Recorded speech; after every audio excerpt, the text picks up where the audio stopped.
Les grands ouvrages hydrauliques sont des réalisations immenses qui mobilisent durant des années, voire des décennies, des ressources humaines importantes, des compétences scientifiques et techniques et des budgets énormes. Les institutions nationales et régionales, les organismes de bassin, voient dans les grands barrages et les grands périmètres irrigués une réponse aux enjeux sociaux, économiques et climatiques immenses de l'Afrique de l'Ouest, qui est une des régions du monde les moins bien équipées en infrastructures hydrauliques. En mai 2010 s'est tenu à Sélingué au Mali un forum organisé par l'Union internationale pour la conservation de la nature, l'UICN, réunissant les acteurs de la société civile, les ONG et les usagers du fleuve Niger. Après un premier atelier à Nouakchott avec la société civile et les usagers du bassin du fleuve Sénégal, l'objectif de cet atelier est de formuler des recommandations qui contribueront au dialogue régional initié par la communauté économique des États de l'Afrique de l'Ouest, CEDEAO, et son centre de coordination des ressources en eau, CCRE, sur les grands barrages en Afrique de l'Ouest. À ce jour, 140 barrages ont été construits en Afrique de l'Ouest et au moins une trentaine sont en projet. L'Afrique, c'est 5% des grands barrages dans le monde, si vous prenez dans le domaine de l'énergie. Dans un pays comme le Burkina, il y a une personne sur 4 au maximum qui a accès à l'électricité. Si on n'a pas accès à l'électricité, ça veut dire qu'il nous manque les conditions minimales pour l'hygiène, donc pour la santé, pour l'éducation et pour les activités économiques. Si je prends dans le domaine de l'eau potable, une personne sur 2 manque d'eau potable au Burkina et en Afrique. Si je prends l'assainissement, la situation est encore pire. Si on prend dans le domaine de l'agriculture, le continent africain et particulièrement l'Afrique de l'Est fait face à des famines récurrentes qui sont dues non pas à l'absence de terre, non pas à l'absence d'eau potentiellement, mais surtout à leur mobilisation et à leur développement. La construction de ces infrastructures ne s'est pas toujours faite de la meilleure manière que ce soit. Donc, à notre avis, c'est important qu'on puisse minimiser les effets négatifs. Mieux vaut organiser un dialogue autour de ces questions et avec l'ensemble des acteurs et en regardant le cycle de projet, donc toutes les phases des projets, pour qu'au sortir, on puisse formuler des recommandations à l'attention des États et à l'attention des organes de bassin.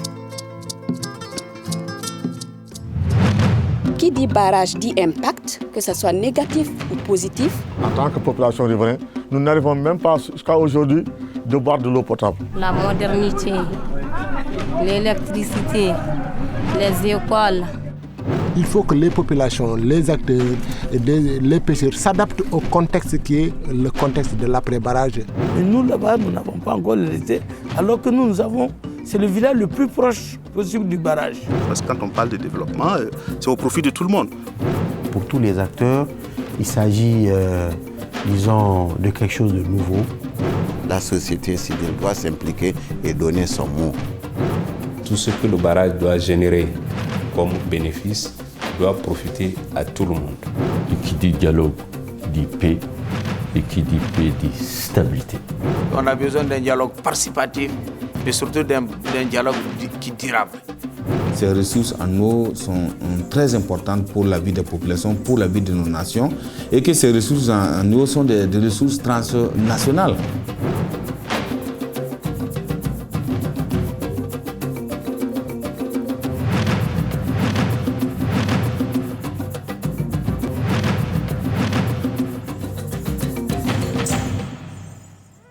Pour être considéré comme un grand barrage, selon la Commission internationale des grands barrages, l'ouvrage doit avoir une hauteur de 15 mètres ou plus à partir de la fondation ou une hauteur de 5 à 15 mètres avec une capacité de réservoir supérieure à 3 millions de mètres cubes. Selon cette définition, il existe 45 000 grands barrages dans le monde. Les grands barrages sont les ouvrages de génie civil les plus importants que l'homme ait pu construire jusqu'à maintenant. Et c'est des ouvrages complexes, donc qui demandent la collaboration de plusieurs disciplines scientifiques, donc pour pouvoir les mettre au point et également pour pouvoir les construire. Et cela également demande des ressources importantes, notamment financières, et pour pouvoir donc également donc les construire. Et en tant que grands ouvrages, ils ont également des impacts qui sont à l'échelle de leur taille. Ils ont des impacts sur les rivières, ils ont des impacts sur les populations donc, qui sont dans la cuvette, les populations riveraines, et ils ont des impacts sur l'environnement en général et sur les sociétés qui sont donc autour de ces barrages. Quelles sont les conséquences positives et négatives qu'engendrent les grands barrages ? Nous vous proposons d'en voir un aperçu avec 4 grands barrages de l'Afrique de l'Ouest. Le barrage de Bagré au Burkina, Diama au Sénégal, Kandadji au Niger, qui est encore en projet, et pour commencer, le plus ancien des 4, le barrage de Sélingué au Mali, à une centaine de kilomètres au sud de Bamako. Construit en 1980 sur la rivière Sankarani, un affluent du Niger, il a une longueur de 3 km pour une hauteur de 23 mètres et une superficie de 450 km² pour un volume maximum de 2 400 milliards de mètres cubes. C'est un barrage hydroélectrique qui a une puissance de 46 MW et qui fournit pratiquement 50% de la demande en électricité du Mali. Le barrage de Sélingué est à but multiple. En dehors de l'électricité, il y a l'irrigation, la pêche et la navigabilité du fleuve. Lors de la création du barrage, plusieurs villages ont dû être déplacés. Au moment du transfert des populations, il y a eu beaucoup de concertation. Nous avons fait près de 2 ans de concertation. Maintenant, après ça, il y a eu la reconstruction du nouveau village et le niveau du transfert. Au cours de ces concertations, les autorités nous avaient promis que tous nos objets seront transportés dans le nouveau village. Et c'est ce qui a été effectivement fait. Nous avons été transportés avec des véhicules, des camions pour venir nous déposer ici. Sont allés recenser tout ce que nous appartenait. Ils ont recensé les arbres fruitiers. Ils ont mesuré les concessions. Et ils ont ramassé tout le monde derrière le fleuve pour les amener sur le nouveau site. Et ils avaient promis de bonnes maisons construites avec couverture en tôle. Ce n'est pas ce qui s'est fait en réalité. C'est vraiment construire, faire des briques en banco et construire pour chaque famille une seule case couverte de paille. Toute une famille de 20 personnes, par exemple, pouvait se trouver dans une seule case. Beaucoup de gens pensaient que ce qu'ils allaient demander, c'est ce qui allait être réalisé.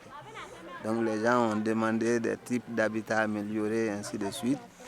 Maintenant, quand au finish, la démarche adoptée n'est pas allée dans ce sens. On a dit qu'il faut refaire la situation ancienne tout en l'améliorant, avec l'appui de l'État et ainsi de suite. Bon, finalement, certains ont mal pris ça. Il y en a qui ont bien compris et qui sont effectivement allés dans ce sens, mais il y en a qui ont mal compris et qui ne voulaient pas. Parce qu'avant le barrage, ici, c'était une zone totalement enclavée. Il n'y avait pas de route. Il n'y avait pratiquement aucun support du développement ici. Mais avec le barrage, il y a eu la route de désenclavement qui permet aux producteurs maintenant de vendre leur production, de transporter leur production dans les grandes villes. Il y a un réel développement. Le barrage a permis le développement de la pêche à Sélingué. C'est le village de Carrière, créé à la suite des travaux de construction, qui est devenu le port de pêche. Dans les années 80, le poisson était là en abondance, mais les pêcheurs se sont vite rendus compte que la ressource n'était pas inépuisable.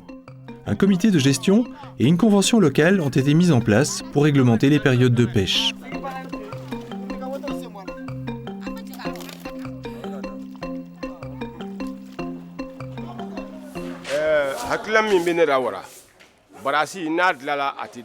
Le barrage de Sélingué est un barrage à but multiple qui est fait pour la production d'électricité, pour l'agriculture et pour la pêche.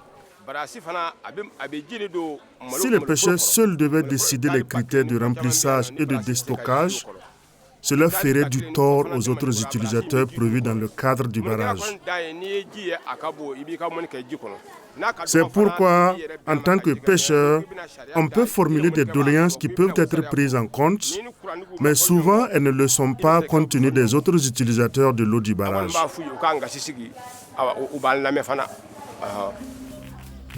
Depuis 2001, le barrage sert de base à un projet de production agricole au service du développement local, notamment pour les populations ayant perdu leurs terres et habitations. 12 000 hectares de rizières et de bananeraies ont été aménagés en aval du barrage. Quand il y a eu le barrage, les populations étaient un peu désespérées parce que ça avait occupé les terres.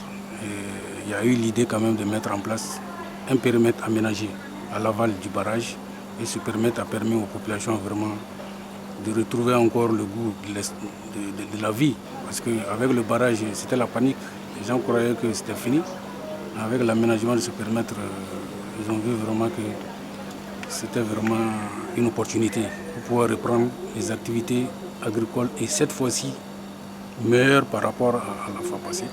Parce que dans le temps, c'était l'exploitation submersion contrôlée, disons submersion naturelle, c'est-à-dire que l'eau du fleuve débordant, là les gens faisaient le riz, mais avec l'aménagement, on se retrouve dans un système de maîtrise totale. Et là, il n'y a pas de problème. En 1983, à l'aménagement de ces périmètres, les objectifs assignés, le rendement, c'était de l'ordre de 2 à 3 tonnes à l'hectare qui étaient visés. À l'époque, on n'arrivait pas parce qu'on était dans les 800 kilos, 1 tonne à l'hectare, c'était le rendement moyen. Mais avec l'amélioration de la technologie d'exploitation, l'introduction du répiquage, ainsi de suite, aujourd'hui on atteint un rendement moyen de 5 tonnes hectare. Mais aujourd'hui, les objectifs ont évolué. Parce qu'actuellement, on vise les 6 tonnes. Chaque année, il y a des programmations à travers le budget programme. On se fixe, en tout cas, un niveau de réalisation à atteindre qui dépasse ce qu'on a déjà réalisé. Le barrage de Bagré, au sud du Burkina Faso, a été inauguré en 1994.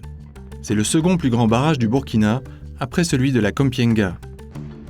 La digue du barrage mesure 4,5 km de long pour une hauteur de 40 mètres. Le volume d'eau est de 1,7 milliard de mètres cubes.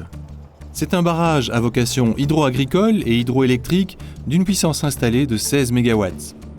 En 2006, d'importants travaux complémentaires ont dû être entrepris pour le renforcer. En 2006-2007, il y a eu les travaux de mise en sécurité du barrage vis-à-vis des crues. Il y a la crue qu'on avait pris au départ pour dimensionner l'évacuateur de crue s'est avéré insuffisant. Donc on a repris les études hydrologiques et avec ça on a redimensionné les ouvrages en augmentant notamment la capacité d'évacuation avec la construction du deuxième évacuateur à ciel libre, en rehaussant un peu le niveau, la crête de la digue, en augmentant aussi la hauteur d'étanchéité du noyau. Il faut dire que l'hydrologie, ce n'est pas une science exacte et c'est à partir des données du moment, des données dont on dispose, qu'on fait les estimations. Bon, à l'époque, on disposait seulement d'une courte série de données, donc ça ne permettait pas de mieux apprécier les crues qui pouvaient arriver. Et cela n'est pas exceptionnel pour Bagré, et cela se fait dans tous les pays. Et les barrages, au bout d'un certain nombre d'années de vie, il faut les réévaluer parce que les conditions changent. Vous savez que l'occupation du sol change au Burkina. On met de plus en plus de terres en culture. Il y a des villes qui se développent de plus en plus. Ça veut dire que les coefficients d'écoulement croissent avec le développement du pays, comme cela a été en Europe. Donc il faut marquer des temps d'arrêt pour réviser la sécurité de ces barrages et les mettre aux normes actuelles. La mise en eau du barrage a provoqué l'inondation de milliers d'hectares de terres agricoles et des milliers de personnes ont été privées de leurs terres. Les projets envisagés amenaient notre pays, notre gouvernement, à déclarer une zone d'utilité publique. Et cela a dépossédé les paysans sans compensation. Près de 3000 ménages se sont vus expulsés comme ça de la zone culturelle. Il y a 2-3 ans, les paysans étaient autorisés à cultiver dans les abords immédiats du barrage. Ce qui fait que, ils faisaient des cultures de contre-saison. Mais maintenant, dans le cadre de la protection des berges, les paysans doivent aller jusqu'à 800 mètres pour pouvoir trouver des parcelles cultivables. Et vous demandez aux paysans, il va vous dire que l'impact du barrage est négatif à Boussouma. Le barrage leur a amené beaucoup d'interdictions. Forestation, maintenant il y a beaucoup plus de surveillance. Et en compensation, il n'y a pas assez de mesures. Parce que les paysans vivent essentiellement de la terre et il n'y a pas de la terre. D'abord, immédiat, les zones d'utilité publique ont été affectées à l'élevage. C'est ce qu'on appelle la zone pastorale. Or, les autochtones n'ont pas la culture de l'élevage. Généralement, en Afrique de l'Ouest, particulièrement dans notre zone, l'élevage est réservé aux peuls. Et comme on a déclaré cette zone d'utilité publique réservée à l'élevage et qu'il n'y a aucune infrastructure, les peuls qui sont allés là-bas avec leurs bœufs n'ont pas eu de dispensaire pour les bœufs, il n'y a pas de vétérinaire, ça rend quand même leur vie un peu pénible. Beaucoup en sont ressortis. Pour gérer tous les aspects de la mise en œuvre du barrage, sauf l'électricité, la maîtrise d'ouvrage de Bagré, la MOB, a été créée par l'État en 1986. Ses objectifs sont nombreux, surtout dans le secteur agricole. Nous avons aménagé 3380 hectares et nous avons installé 1632 producteurs dans des villages. 23 villages ont été créés avec justement les infrastructures sociales d'accompagnement, les centres de santé, les écoles, un lycée, les routes, des forages, tout un ensemble de moyens pour que ceux qui sont là-bas puissent produire dans de bonnes conditions. Les 1632 producteurs qui sont installés, chacun a 1 hectare. Chacun a seulement 1 hectare. Mais il y a certains producteurs qui sont déjà comme des investisseurs, comme des entrepreneurs agricoles, qui auront besoin de 5 à 10 hectares. Donc nous sommes en train de voir dans quelle mesure permettre à cette catégorie de gens de pouvoir s'installer. Mais ça, bien sûr, ça va créer un certain nombre de problèmes. Bien qu'il ait été inauguré en 1994, le potentiel du barrage de Bagré semble loin d'être exploité au maximum, et ce malgré les investissements énormes qui ont été réalisés. Les objectifs de la MOB sont d'en faire un véritable pôle de croissance économique pour le Burkina.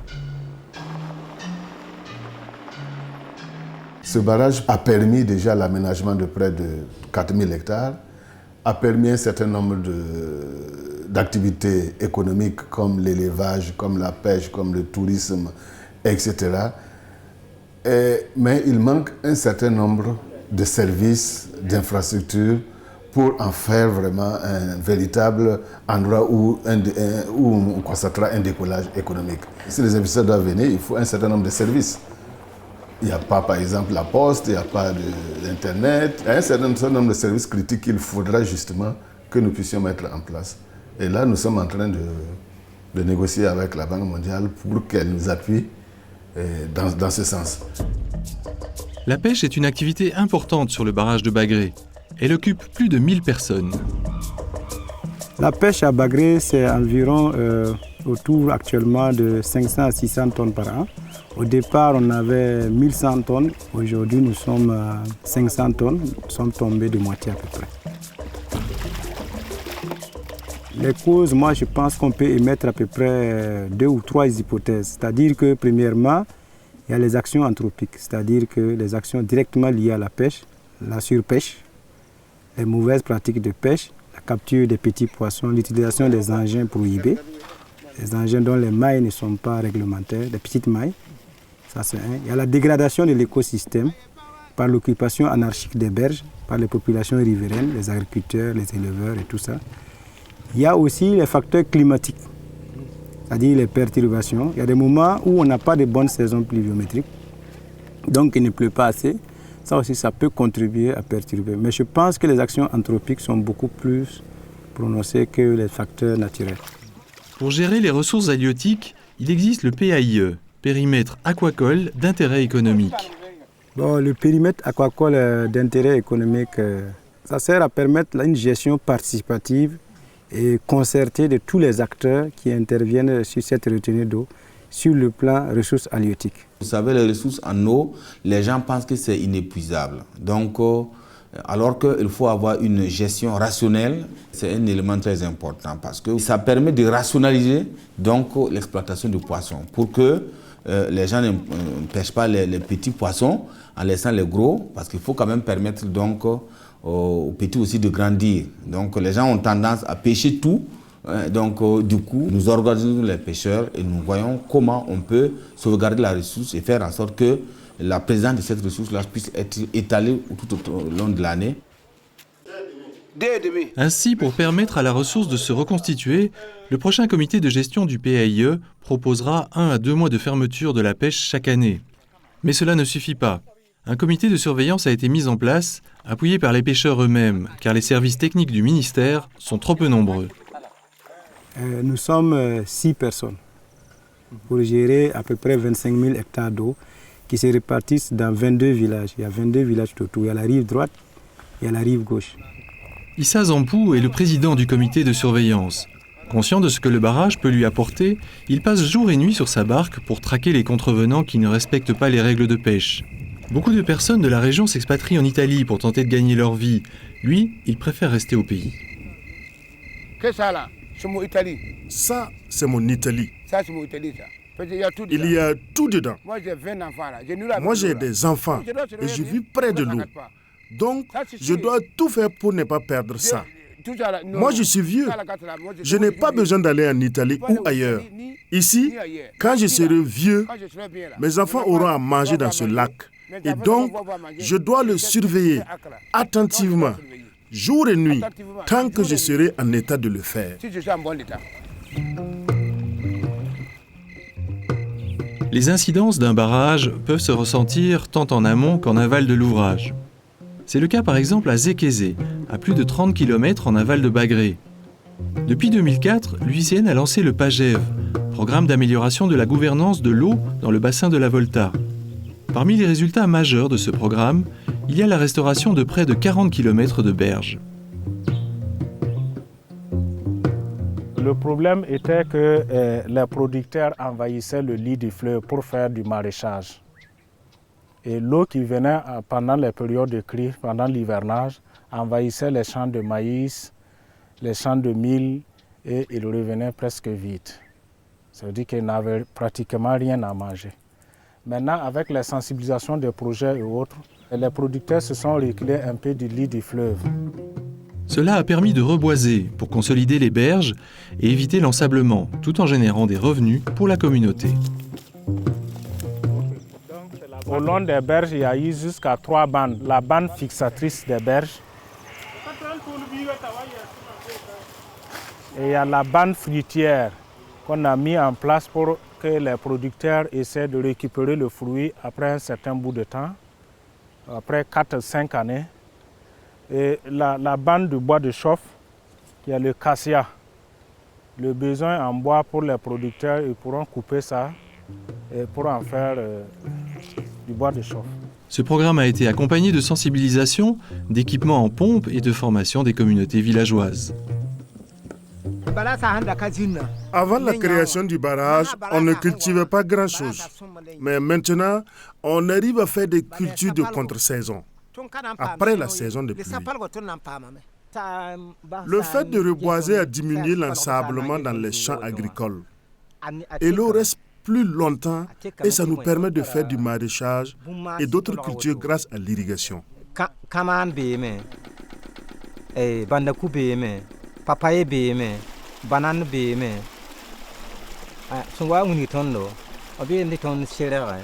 En plus de ces activités de protection des berges et de conservation des sols, on mène des activités rémunératrices.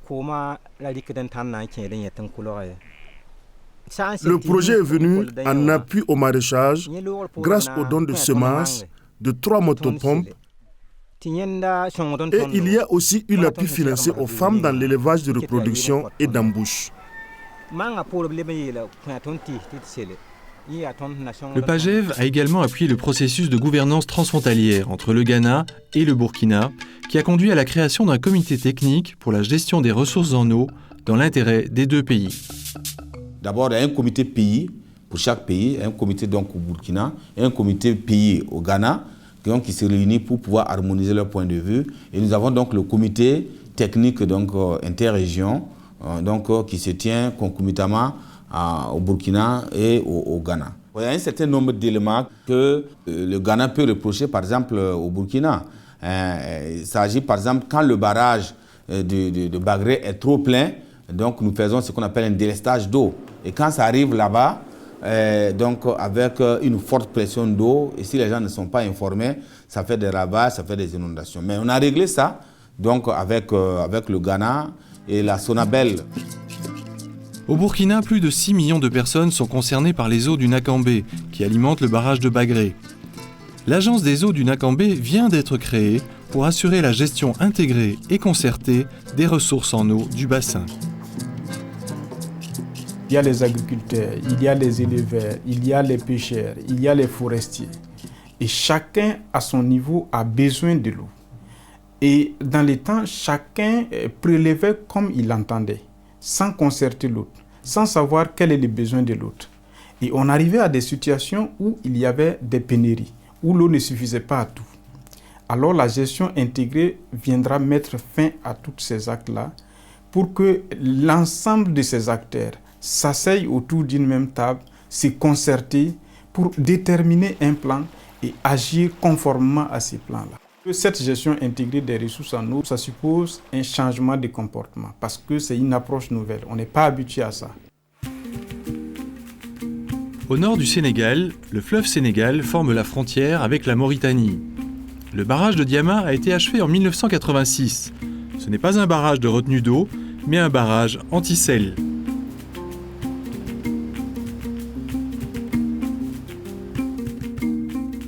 Comme le niveau du fleuve était plus bas, était très bas, donc ça permettait donc l'avancée de la marée, de cette langue salée dans le fleuve Sénégal. Et donc, durant toute cette période de saison sèche, 6 à 7 mois, cette eau était saumâtre. Et donc, cette eau était impropre à l'agriculture, impropre à l'approvisionnement en eau potable. On disait l'eau, facteur de développement, mais cette fois-ci, c'était un facteur de déstabilisation de l'écosystème. Le barrage de Diama est un barrage mobile. En période de crue, il s'ouvre pour assurer l'écoulement normal du fleuve et en période d'étiage, il se ferme pour empêcher la remontée des eaux salines. Une écluse de navigation permet le passage des bateaux sur le fleuve devenu partiellement navigable. Le barrage de Diama fait partie d'un vaste projet entre la Mauritanie, le Sénégal et le Mali, dont l'un des premiers objectifs est la sécurité alimentaire. Combiné au barrage de Manantali, on passe de 120 000 à plus de 375 000 hectares. Et donc c'était pour nous une question de survie. Et bien sûr, aussi, en plus de répondre à cette urgence, eau et nourriture pour les populations, c'était aussi une base pour dessiner des perspectives utiles pour l'ensemble de nos populations qui sont pauvres. À une trentaine de kilomètres en amont du barrage se trouve le parc national des oiseaux du Djoudj. Créé en 1971, le parc du Djoudj a été classé zone humide d'importance internationale en 1980 par la Convention de Ramsar, puis inscrit au patrimoine mondial de l'UNESCO en 1981. Le Djoudj et le Diaoling en Mauritanie sont deux parcs qui forment un complexe transfrontalier écologiquement important pour la vie faune sauvage et classé réserve de biosphère. Un système de vannes permet de réguler le niveau d'eau. La création du barrage n'a pas été sans conséquences pour le parc du Djoudj. Il y a eu plusieurs aspects, certains étant positifs, d'autres négatifs.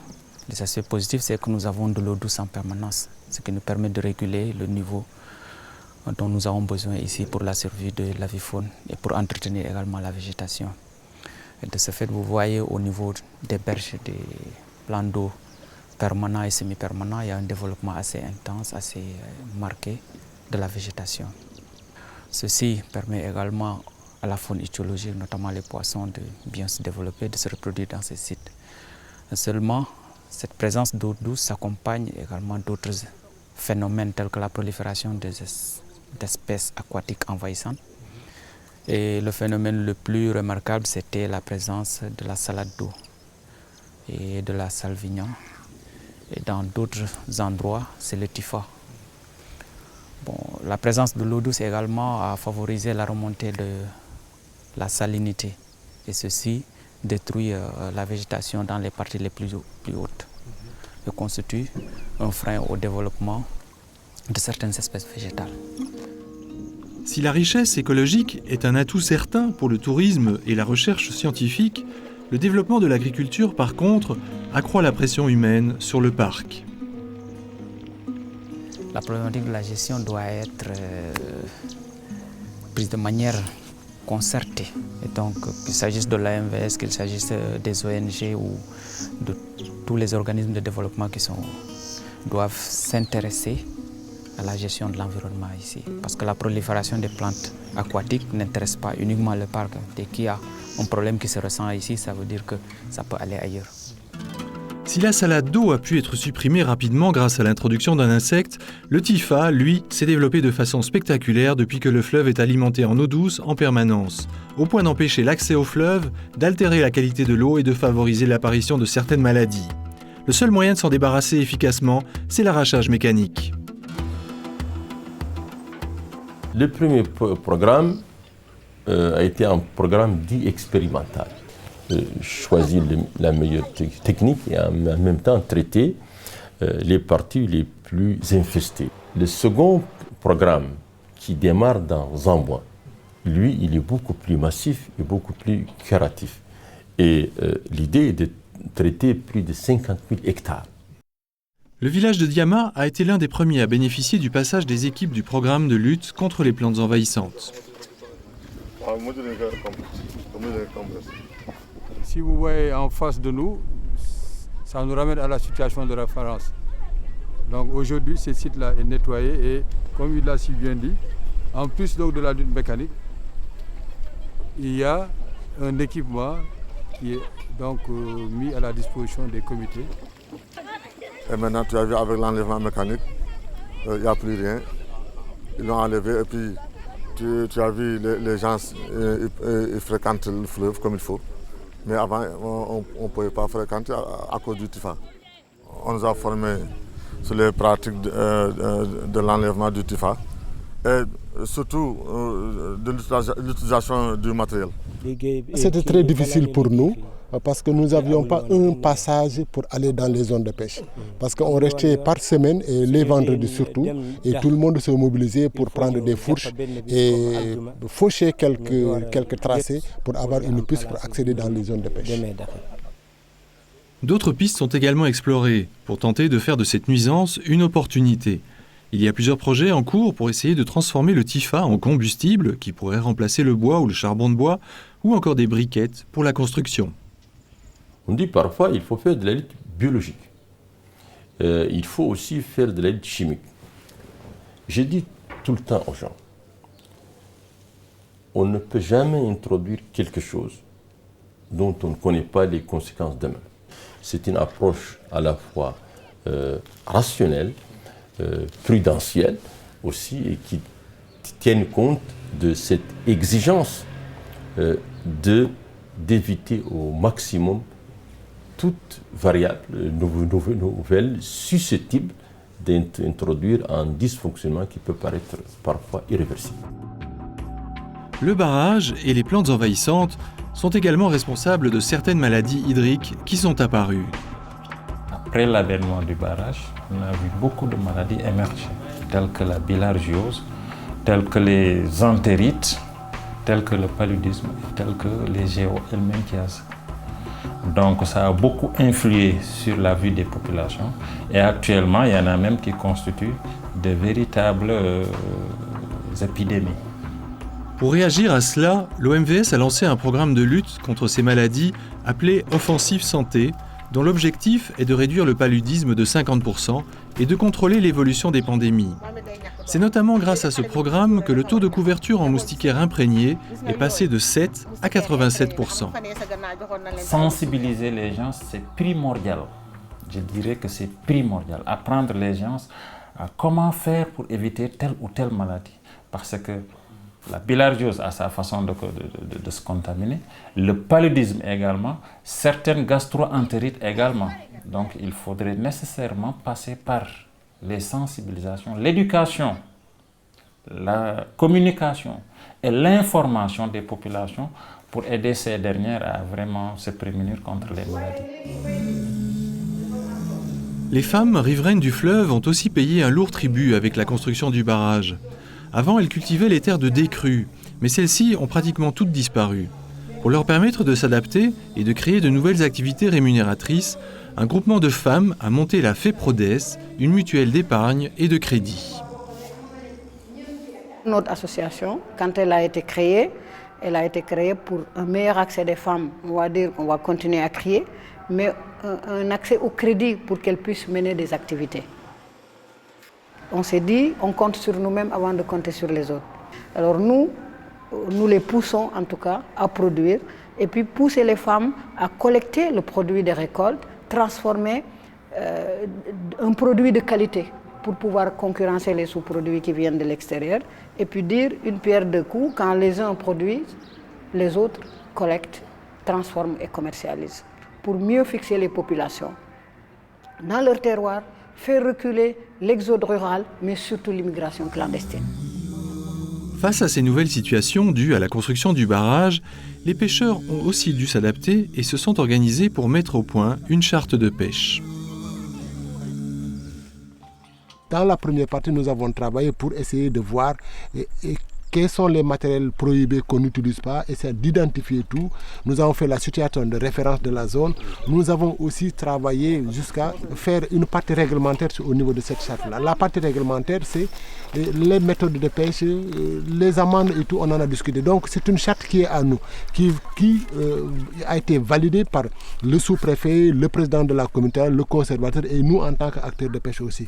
Donc maintenant, il reste la vulgarisation. La vulgarisation, on doit élaborer ce document-là sous forme de version Wolof ou Polar, les langues qui sont pratiquées pour que les gens puissent bien comprendre.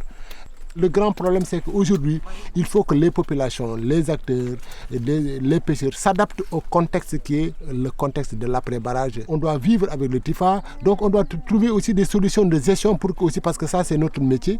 Bon, on ne peut pas le laisser, donc il faut qu'on s'adapte à la situation actuelle, mais aussi il faut qu'on nous aide aussi aux initiatives locales qui sont là. Au lieu que des initiatives nous viennent en haut, mais aussi nous avons des initiatives et que ces initiatives-là, les populations doivent être appuyées par rapport à ces initiatives-là. L'OMVS a élaboré une charte des eaux du fleuve Sénégal qui définit aujourd'hui les principes et modalités de gestion des eaux du fleuve Sénégal. Cette charte est en cours de diffusion et de vulgarisation auprès des populations riveraines du fleuve. Dans ce programme de vulgarisation de la charte, nous avons fait des actions de proximité d'information sur la charte. Plusieurs émissions radio en langue nationale ont été donc organisées pour une vaste campagne d'information sur le contenu de la charte. Ses motifs, son plan directeur, ses objectifs et ses résultats. L'idée qui était recherchée, c'est qu'une fois les organisations socio-professionnelles, les ONG, la société civile, les privés, les populations, les services techniques, convaincus de ce que peut apporter comme valeur ajoutée cette charte-là dans la valorisation du bassin versant du fleuve Sénégal, fasse un plaidoyer, un lobbying auprès des décideurs politiques pour que le décret d'application soit signé. Nous sommes bien informés de la charte de l'irrigation, mais tu sais, la charte doit avoir des mesures d'accompagnement. Et sans ces mesures d'accompagnement, la charte ne peut pas être respectée. Plus de 20 ans après la création du barrage, le bilan a un goût amer pour certains villages, comme celui de Diama, qui a donné son nom au barrage. Ils nous ont dit que ça sera un barrage anti-sel. Là, vous aurez de l'eau douce durant toute l'année. Et maintenant, vous pourrez cultiver trois fois dans l'année. Et il y aura des retombées économiques aussi. Parce qu'il y aura du monde, il y aura d'autres usines. Ça a été notre attente.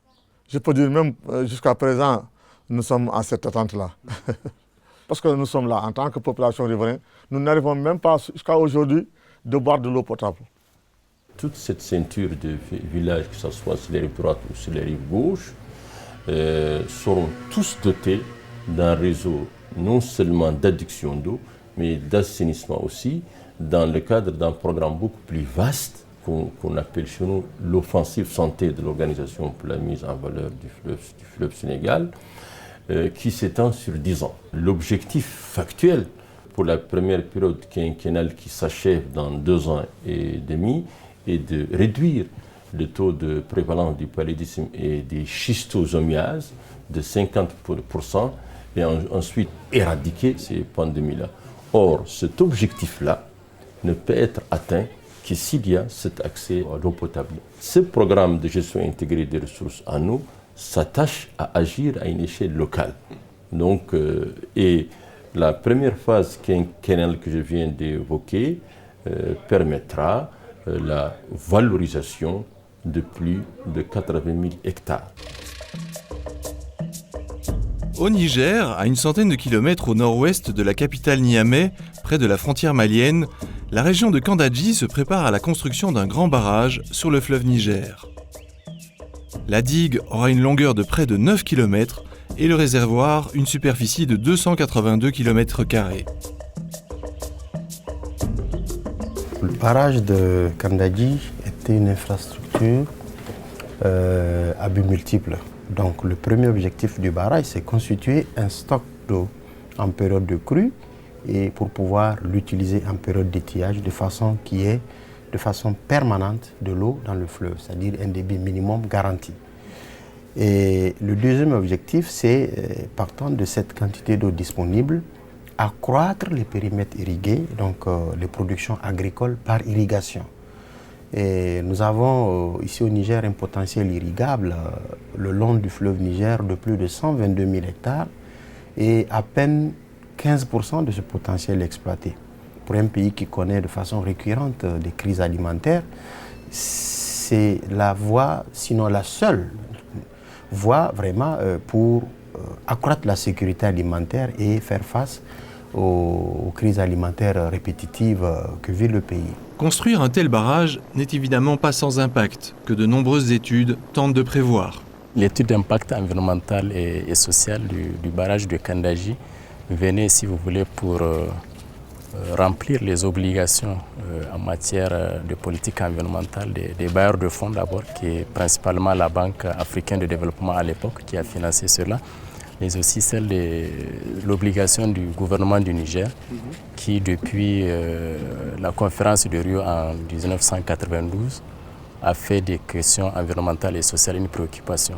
Nous sommes dans une œuvre humaine, on ne peut pas tout prévoir, mais il y a un volet dans le cadre du plan de gestion environnementale et sociale qu'on appelle gestion adaptative, ou du moins que nous avons intitulé gestion adaptative au changement climatique, n'est-ce pas? Donc là, dans ce cadre, nous sommes en partenariat avec un certain nombre de services ou de structures ou d'institutions qui ont en charge la question des questions climatiques, n'est-ce pas, pour ensemble voir quelles sont les principales mesures qu'on va prendre pour effectuer, pour, si vous voulez, gérer cet événement-là.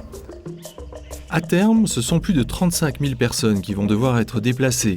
Mais pour la première phase des travaux, 5 000 personnes devront quitter leur village.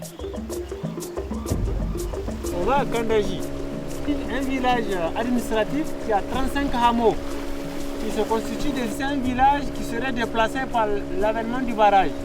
C'est Kandadji, c'est le nom que porte le barrage. C'est extrêmement symbolique. Et c'est des gens qui sont habitués depuis leur existence à vivre dans l'île, entourés par de l'eau. Ce projet de barrage existe depuis longtemps, mais la première pierre a seulement été posée en 2008. On entend parler du barrage depuis plus de 73 ans. Nos craintes, c'est le déplacement. Comment cela va-t-il se réaliser? Comment va-t-on déplacer nos biens? Est-ce qu'ils vont nous aider dans le transport de nos bagages? Pour nos familles, comment cela va-t-il se passer? Si cela a pris autant de temps avant que ne débutent les travaux, c'est qu'il a notamment fallu régler les questions foncières. On a deux lois fondamentales. Une de 1961 qui a été revue en 2008. Celle qui existait au départ n'était pas complète parce qu'elle ne prévoyait pas les cas de déménagement de grande envergure. C'est des lois de proximité des villes. Quand les villes vont s'agrandir, on conquiert des champs des gens, on les dédommage. Mais ça, c'est un peu facile parce que c'est un milieu urbain. Mais ici, nous sommes en milieu rural, où on ne peut pas offrir à chacun ce qu'on lui arrache. Puisqu'on ne peut pas lui arracher, on ne peut pas lui restituer l'attachement à la terre, l'attachement à ses parents, les cimetières. On ne peut pas les restituer. Ce qui a fait que l'État a pris une autre loi en 2008 qui complète l'autre loi. Elle ne met pas en désaccord l'autre loi, elle la complète dans certains angles et dans certaines dimensions à pouvoir être un peu plus complète pour tenir compte du milieu rural et des cas de réalisation de grands barrages comme celui-là. La compensation prévue, c'est en matière de faveur. Sinon, toute maison que vous voyez ici, elle est estimée en coût actuel et elle va être payée. Maintenant, ce qui a en valeur, c'est les aménagements hydro-agricoles qu'on va faire qui seront en maîtrise totale d'eau. Et les opportunités qu'on donne aux gens d'échanger, les pistes rurales qu'on va créer, les écoles, les hôpitaux qu'on va créer, qui vont donner aux gens la garantie de bien vivre. Et on a dit, dans la loi, elle dit, si vous déplacez quelqu'un, vous le remettez dans les conditions au moins égales à celles qu'il a quittées. Les garanties sont contenues d'abord dans la loi. La loi dit que vous ne pouvez pas exproprier quelqu'un avant de l'avoir indemnisé. Ça veut dire que pour nous, les responsables qui ont en charge la construction du barrage ne prendraient pas les biens, les espaces des gens sans avoir déterminé l'indemnité et l'avoir effectivement payé. Et l'autre garantie, c'est que l'indemnisation, elle est judiciaire, aussi bien l'expropriation. C'est-à-dire, seul un juge peut valider l'expropriation et déterminer le montant de l'indemnité. Les gens ont eu le choix entre recevoir de l'argent ou des maisons clés sur porte. Pour éviter les catastrophes, il a finalement été décidé de reconstruire les maisons à l'identique. C'est le village de Gabou, à quelques kilomètres de Kandadji, qui a été choisi pour accueillir les déplacés.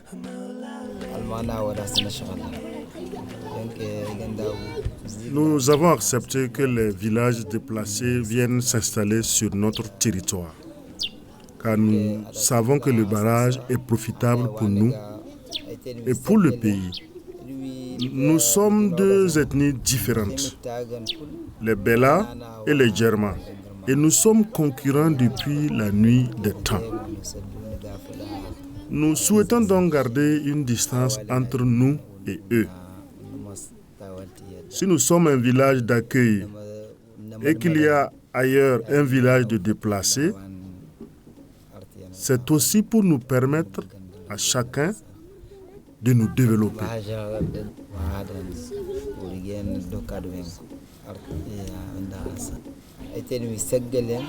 Pour expliquer aux populations ce qu'est un barrage et quelles sont ses conséquences, un voyage d'observation a été organisé à Sélingué au Mali par la coordination régionale des usagers du bassin du Niger, grâce au financement de l'Institut international pour l'environnement et le développement.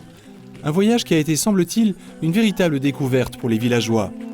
Nous avons été à Sélingué, nous avons pris une bonne délégation de ces populations qui sont concernées, qu'ils appellent au niveau du bassin du fleuve, qu'ils appellent les populations affectées. Nous les avons amenés et nous les avons mis en contact avec les populations qui ont vécu, il y a déjà quelques années, la même situation. Et après ça, ceux que nous avons fait déplacer pour aller à cette rencontre-là, ce sera des gens qui, à leur tour, vont restituer. Évidemment, nous serons toujours avec eux, mais ça sera eux les porte-parole de la CENU et de ce qu'ils ont vu par rapport à leurs frères, à leurs sœurs. Le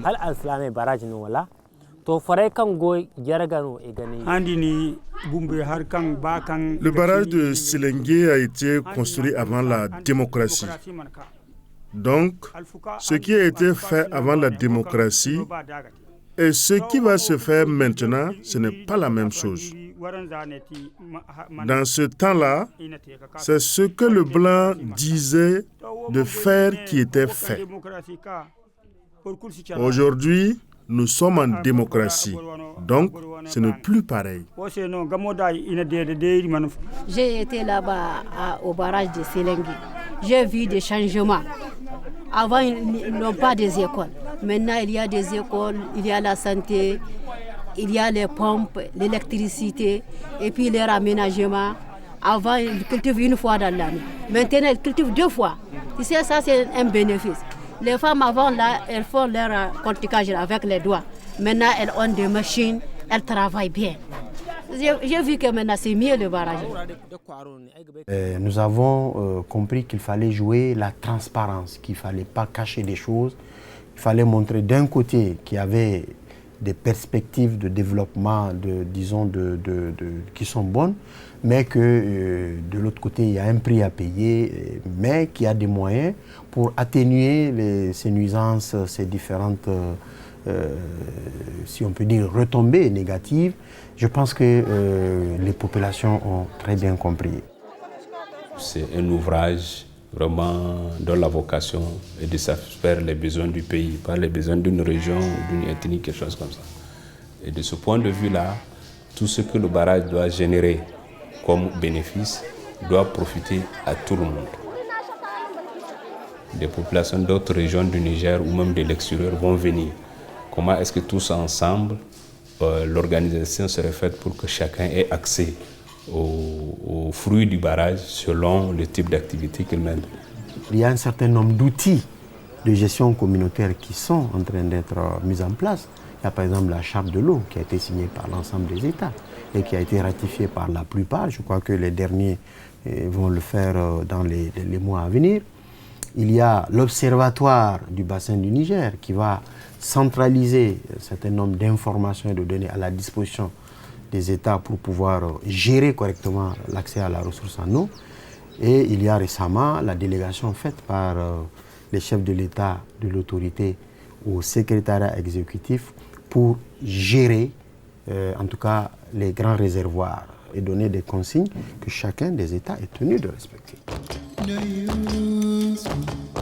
On le voit, les impacts de la création d'une grande infrastructure hydraulique sont nombreux. Le projet de dialogue régional s'inscrit dans la vision de la Commission mondiale des barrages, qui recommande, entre autres, de prendre en compte la voix et les intérêts de tous dans la conception et la gestion des grands barrages. Le projet de la CEDEAO est une première au niveau régional. L'objectif est d'élaborer une directive cadre qui sera présentée aux chefs d'État de l'Afrique de l'Ouest pour faire réfléchir les États et les organisations de bassin sur la manière d'améliorer le processus de construction et de gestion des barrages. On a commencé d'abord par un comité de pilotage pour évoquer la question et avoir les orientations au niveau avec les organes de bassin. Donc il y avait le partenariat mondial de l'eau, nous avions le RAOB, le réseau des organes de bassin, nous avons le VVF, et c'est bon, un certain nombre d'acteurs qui pouvaient nous aider en tout cas dans les orientations pour ce projet.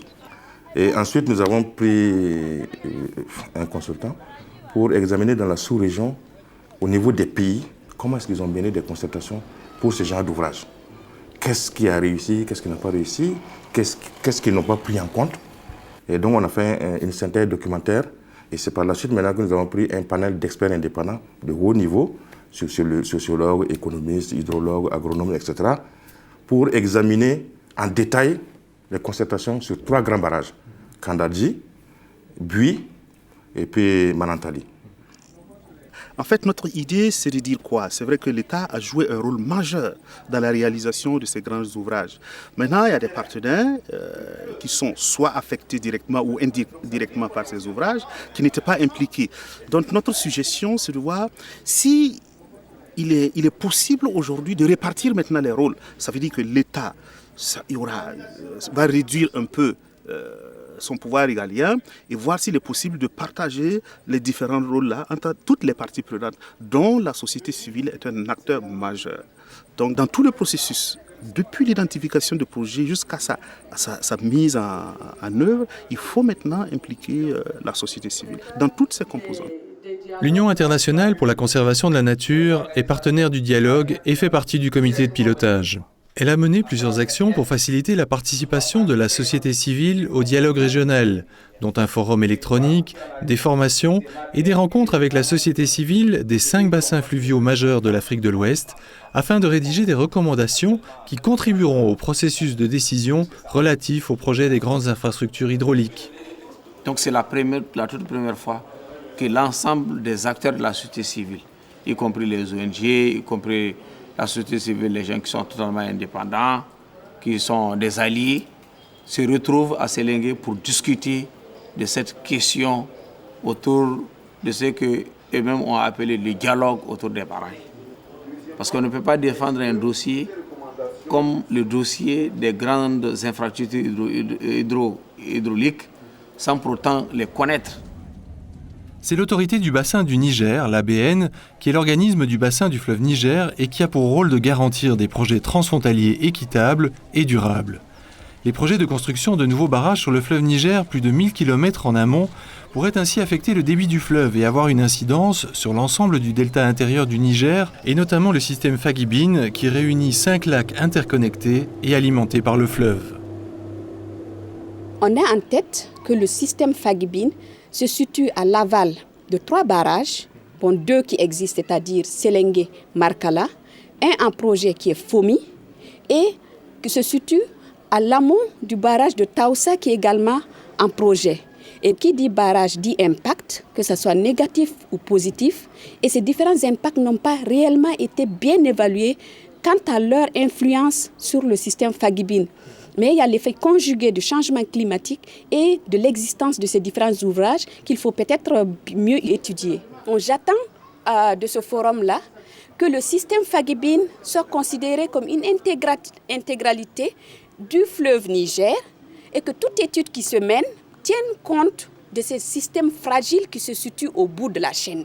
Et que les études ne s'arrêtent pas, par exemple, juste au delta en excluant cette partie interconnectée qui a été dans le temps le grenier du septentrion malien.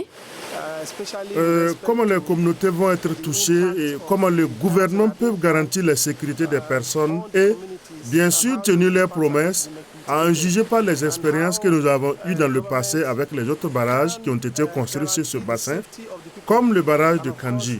Les communautés ne sont pas satisfaites de la façon dont elles ont été traitées pendant plus de 40 ans suite à ce barrage.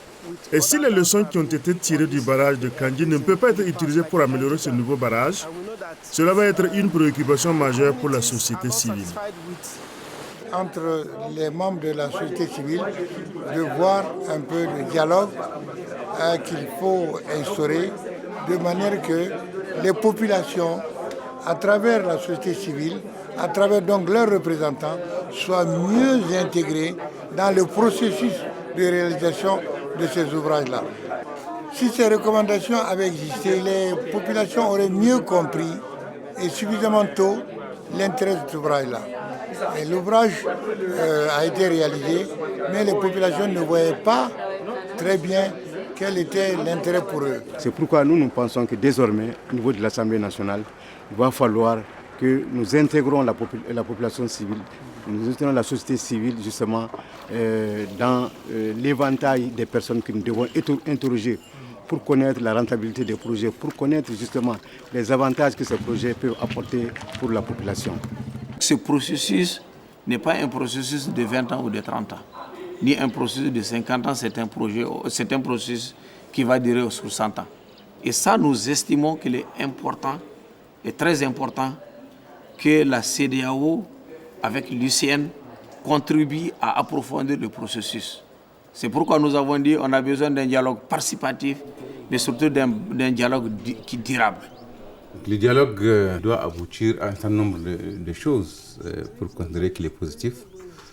C'est notamment la compréhension des aspects liés au droit d'usage de l'eau dans un contexte sous-régional.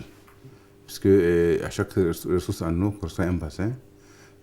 Et donc, il faudra que chacun ait une vision claire et partagée par rapport à l'utilisation de cette ressource-là.